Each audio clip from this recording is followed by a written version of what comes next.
1912 was a more formal time. The United States only consisted of 48 states at the time. New Mexico and Arizona had just become states, and a new flag was issued. We would still have to wait to see Hawaii and Alaska added. The average life expectancy was about 47 years old. Men wore striped trousers and top hats. Women buttoned and squeezed themselves into tea gowns and corsets. The zipper, or the bra as we know them today, hadn't been invented yet. There were less than 150,000 university students in the United States total. 39% of those students were women, and Eva Stroh was one of them at the campus of the University of Michigan.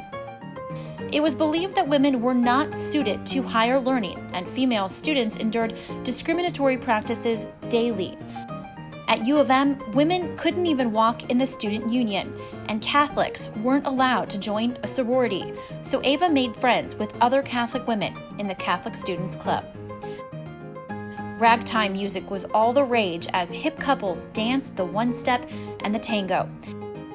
Here are some of Eva's dance cards and memories from fraternity formals.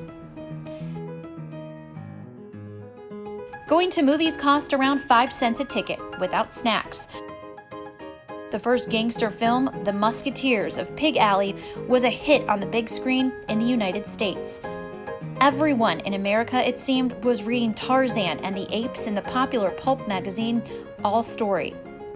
And if Eva wanted to call and tell a friend about it in Denver, it would cost her $11 for 3 minutes.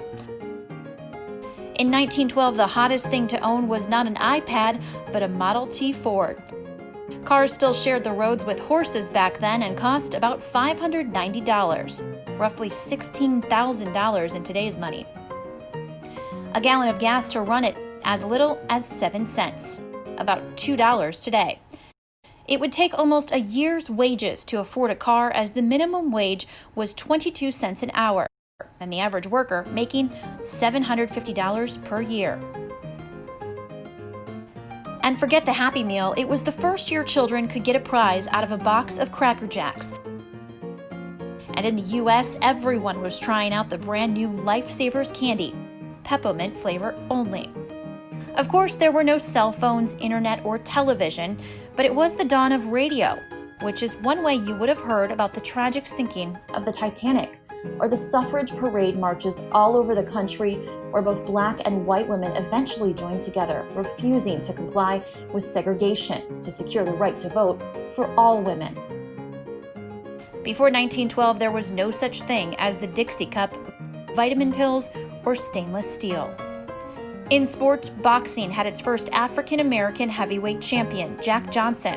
At the 5th Annual Summer Olympics, athlete Jim Thorpe was the first Native American awarded 2 Olympic gold medals, which, by the way, was the last year the Olympic medals were made of solid gold. This was the first time women's swimming and diving events were introduced as well. Check out their swimsuit fashion. It was how life was lived back then, as 10 women gave light to the idea of Theta Phi Alpha.